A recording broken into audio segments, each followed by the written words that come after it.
Uniform civil code जो है ये न तो देश के हित में है न देश की जनता के हित में है। अगर मान लिया मुसलमान का नुकसान है और उसके बाद हमारे हिंदू भाई का, हिंदू बहन का या दूसरी कम्युनिटी का भला है तो लाया जा रहा है, तो चलो उनके लिए हम इसको बर्दाश्त कर लेंगे। लेकिन इसमें भलाई तो किसी की नहीं है। काम देश में ऐसा होना चाहिए जिससे जनता की भलाई हो।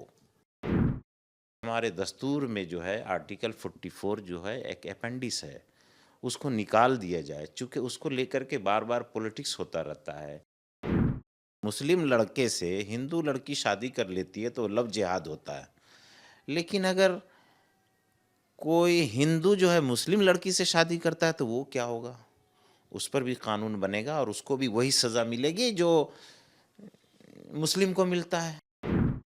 कल सोमवार के दिन बंगाल असेंबली में इंट्रोड्यूस किया जाएगा। सरकार कह रही है कि हमने जो वादे किए थे, चुनावी वादे हमारे थे कि यूसीसी लागू करेंगे बंगाल में, तो हम वो पूरा कर रहे हैं। देखिए, यूनिफॉर्म सिविल कोड जो है ये न तो देश के हित में है न देश की जनता के हित में है। इसलिए यूनिफॉर्म सिविल कोड लाने से भारत के किसी भी कम्युनिटी का भला है तो बता दीजिए।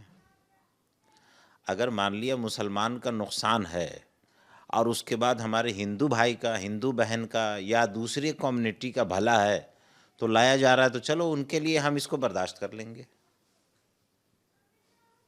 लेकिन इसमें भलाई तो किसी की नहीं है। काम देश में ऐसा होना चाहिए जिससे जनता की भलाई हो। जनता जिसके ऐसा कानून लाया जाए जिससे जनता के हित में हो, जनता को फ़ायदा पहुंचता हो। सिर्फ एक कम्युनिटी को टारगेट करना या उसके इसमें ऐसा कानून बना देना, ये तो मुनासिब नहीं लगता है। इसलिए सरकार से हम अपील करते हैं कि यूनिफॉर्म सिविल कोड न देश के हित में है न जनता के हित में है। इसलिए यूनिफॉर्म सिविल कोड का मुद्दा हमेशा के लिए ख़त्म कर देना चाहिए। बल्कि हम अपने प्रधानमंत्री से और भारत के जितने भी हुकूमत में हैं या हुकूमत में नहीं हैं, जो भी लोग हैं, जो हमारे पॉलिटिकल लोग हैं, सबसे हम ये अपील करते हैं कि हमारे दस्तूर में जो आर्टिकल 44 है उसको निकाल देना चाहिए। ये हमारे दस्तूर में ऐसा ही है जैसे इंसान के जिस्म में अपेंडिस होता है। जब अपेंडिस को निकाल दिया जाता है तो इंसान की ज़िंदगी अच्छी हो जाती है, वो अच्छे से जीता है। इसी तरह से हमारे दस्तूर में जो है आर्टिकल 44 जो है एक अपेंडिस है, उसको निकाल दिया जाए, चूँकि उसको लेकर के बार-बार पॉलिटिक्स होता रहता है, गंदी पॉलिटिक्स होती रहती है, जिससे देश के में रहने वाले, जिसका देश जन्मभूमि है, उनको तकलीफ़ होती है। तो ऐसे आर्टिकल की देश को ज़रूरत नहीं है।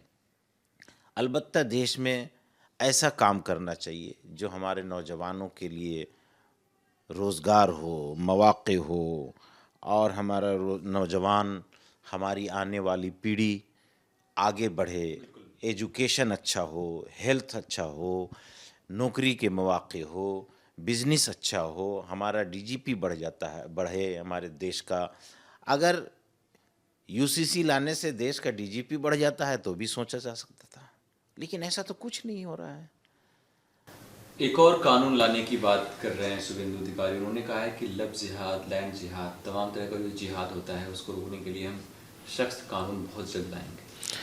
देखिए, एक बात मैं आपके ज़रिए से सरकार को भी कहना चाहता हूँ कि इसको बहुत ही ठंडे दिमाग से सोचना चाहिए। इसको किसी भी असबियत के ऐनक से नहीं सोचना चाहिए। लव जिहाद हो या कोई भी जिहाद हो, यकीनन कानून बनाइए, अपनी बात, अपने आपको राइट है, बना सकते हैं।